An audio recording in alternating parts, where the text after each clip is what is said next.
Infertility की investigations के बारे में बात करेंगे। अगर 1 साल तक मियाँ बीवी इकट्ठे रहते हैं और फिर भी हमल नहीं होता तो उसको हम प्राइमरी इनफर्टिलिटी या सबफर्टिलिटी कहते हैं। इसमें बहुत ज़रूरी है कि हम हस्बैंड और वाइफ दोनों की इन्वेस्टिगेशंस करवाएं।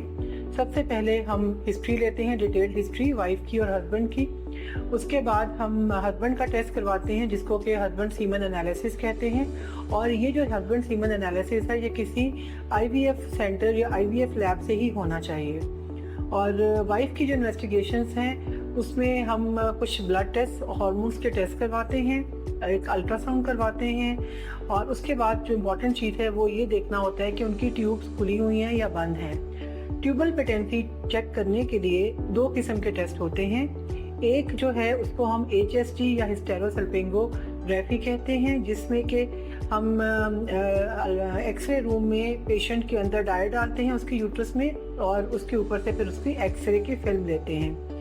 HSG में हमें ये पता लग जाता है कि पेशेंट की ट्यूब्स खुली हैं या बंद हैं, लेकिन हमें इससे ये अंदाज़ा नहीं हो सकता कि अगर किसी वजह से ट्यूब्स उसकी ब्लॉक हैं तो क्यों ब्लॉक हैं और क्या हम उसको ठीक कर सकते हैं या नहीं। इसके अलावा ये थोड़ा पेनफुल प्रोसीजर होता है और बाज़ औक़ात ये फॉल्स नेगेटिव भी हो सकता है। दूसरा जो टेस्ट है वो है डायग्नोस्टिक लेप्रोस्कोपी।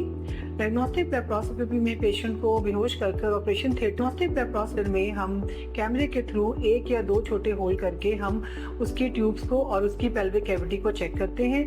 उसमें हमें फ़ायदा ये है कि हम ट्यूब्स को भी चेक करते हैं कि वो खुली हैं या बंद हैं। दूसरा, उसके अलावा और भी जो पैथोलॉजीज या प्रॉब्लम्स हैं उसके पेशेंट के अंदर वो भी नज़र आ जाती हैं, जिसमें कि पेल्विक एडियंस होती हैं कि कुछ चीज़ें आपस में जुड़ जाएं, या कि एंडोमेट्रियोसिस जिसका इंसिडेंट बहुत ज़्यादा कॉमन है पाकिस्तानी ख़वातीन में।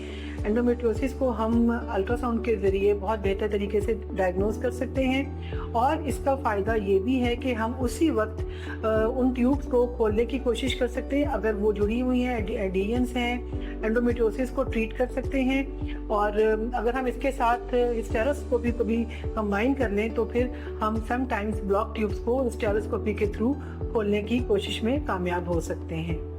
तो इसलिए ये इन्वेस्टिगेशंस आप ज़रूर करवाएं।